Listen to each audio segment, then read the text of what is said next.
The storms of climate change are coming. Now's the time to get the right coverage for your home and your car. Here's your blankie. Night-night. The right coverage, the right broker. ASI Financial Group, formerly Assurance Sénécal, a financial services firm. 514-363. Pleasure to welcome to the studio Dr. David Suzuki. Good morning. Good morning. Thank you for taking time out to come and stop and My chat with us pleasure. this morning. Yeah.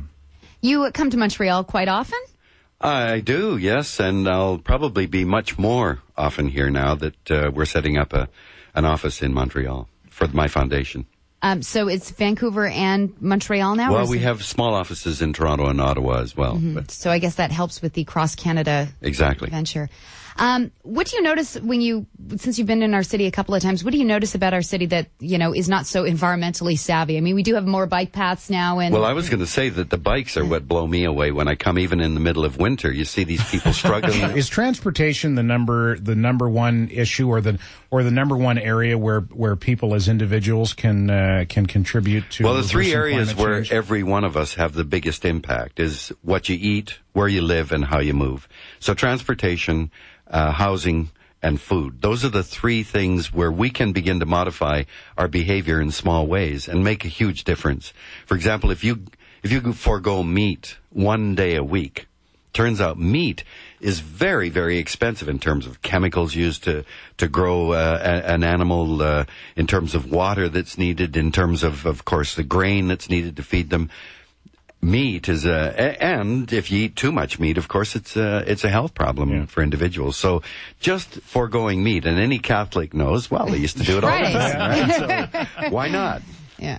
How big an issue is, or how unsung, for lack of a better word, an issue is population control when you consider the consumption that comes along with it? Population control isn't something we hear discussed. It seems to me, anyway, in the climate change debate. Is it a factor? Well, of course, the total number of human beings on the planet is questionable, and certainly, if you look at the impact of all human beings, there are too many of us. But when you look at how the use of the planet's resources is distributed, it turns out we in the industrialized world, who are 20% of the world's population, using over 80% of the planet's resources. So we leave for the 80% of the world in the developing world, we leave them a pittance. They're just struggling to survive on that while we're living very high on the hog. Okay. I asked E.O. Wilson, one of the leading scientists in the world at Harvard, how many people could the planet sustain forever? He said, well, if you live like Canadians and Americans, maybe 200 million. 200 million. There are, if you forget the developing world, there are already 5 times too many of us then by that standard. So our numbers and our consumption are really draining the planet's ability to supply us. Now, you can't go and start bumping people off. No, I understand that. So what's the choice? Yeah. We've got one. We, in the industrialized world, are the major predator on the planet. Yeah. Population control is a bad choice of words. Maybe I should have said birth control. Well, we know what the best birth control is. If you focus on women, if you empower them with education and you give them a bit of financial security, then their reproductive rates just drop. We've seen that in Kerala, in India. We've seen it in Indonesia. Women are the focus now, and they will control their reproduction if we give them a bit of security and education. So I don't think, but here in North America, when China says, look, we've got a one-child policy, North Americans get all freaked out and say, well, that's abortion, you're killing babies and all that stuff.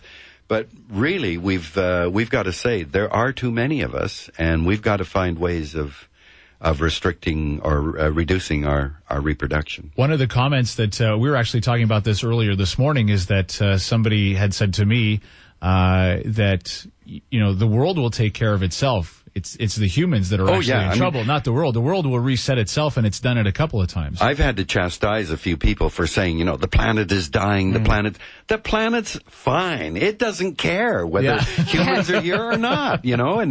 And extinction is the norm for life. Without extinction, life would not be able to go on. I mean, 99.9999% of all species that have ever existed in the 4 billion years that life has been here are extinct. We're going to go extinct like any other species. It's just we're doing it. We're creating conditions that make it harder and harder for us with the top of the food chain to survive and taking down huge numbers of other species. We're accelerating the process. We're accelerating it 100 to 1,000 times the normal rate of extinction. And our own survival is a part of that whole thing. Jumping onto another issue, the way we move. What's your feeling on hybrid cars? I mean, there's two sides to that one. What are the two sides? Well, one being, hybrid cars are great and they're more environmentally sound, but the other thing is the fact that no one's figured out what to do with the batteries 10 years down the line when they need to be replaced. Well, like everything else, we've got to figure out how we reuse and recycle these things. We can't keep digging stuff out of the earth, making stuff, using them, and then throwing them back in as garbage. We have to redesign. This is the thing that Bill McDonough, an architect, says. It's cradle to cradle planning. We can't just act as if it's cradle to grave. We've got to take material from the earth, but then find a way when we're done with it to return that material back into the industrial system so it keeps being recycled over and over. And batteries are one of those things. Is this a battle that's going to be won or lost at the government level or the grassroots level? It's at every level, but I think it's clear that it's going to have to be driven by public demand. This is something Al Gore told me 20 years ago. I interviewed him when he was visiting Canada in 1988. And I said, I've never met a politician like you in terms of the environment. What can broadcasters like me do to help guys like you? And he said, don't look at me. He said, you want change? You get the public to realize there's a problem, get them to see that there are alternatives, and then get them to care enough to demand it. Then he said, Newt Gingrich, me, we'll all jump on the bandwagon. So it's a matter of getting the public concerned enough, and I think the focus is on our children. You know, we're all focused on the jobs and the immediate economy, and we've got to say, what are we leaving for our kids? When 15% of our children develop asthma, don't we think we ought to ask, what's going on here? This is not normal. 7:51, we're talking with Dr. David Suzuki in studio, and a couple of questions from our listeners that have come in, and we'll be back with those in just a second.